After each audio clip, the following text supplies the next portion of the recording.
সম্মানিত অতিথিবৃন্দ এবং উপস্থিত রয়েছেন ঢাকা বিভাগের স্পেশাল জজ আলহাজ রাজল করিম চন্দ্র ভাই, সবার প্রতি আন্তরিক শুভেচ্ছা অভিনন্দন।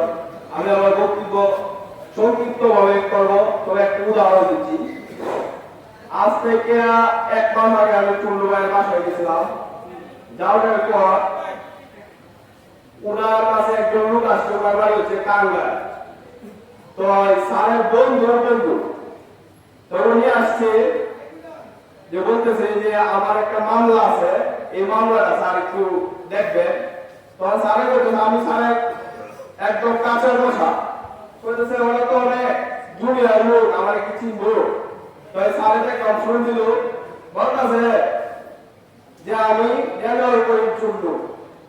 তো আমি যশোরে বলতেছে স্যার স্যার স্যার স্যার, তখন এই দিকে বলতেছে যে আপনার কাজটা করে দেন স্যার, আমি তো একটা বিপদে পড়েছি। যশোরে বলতেছে স্যার, আমি তো একটা বিপদে পড়েছি। তো কি বিপদে?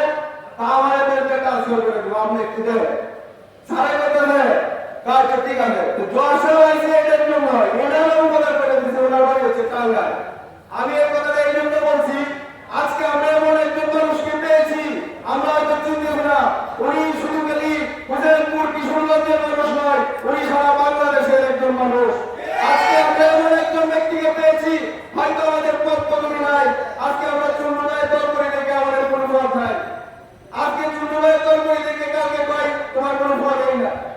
তা আমরা কোনো পদ পদবি চাই না, আমরা কি চুন্নবাইয়ের সাথে থাকতে চাই?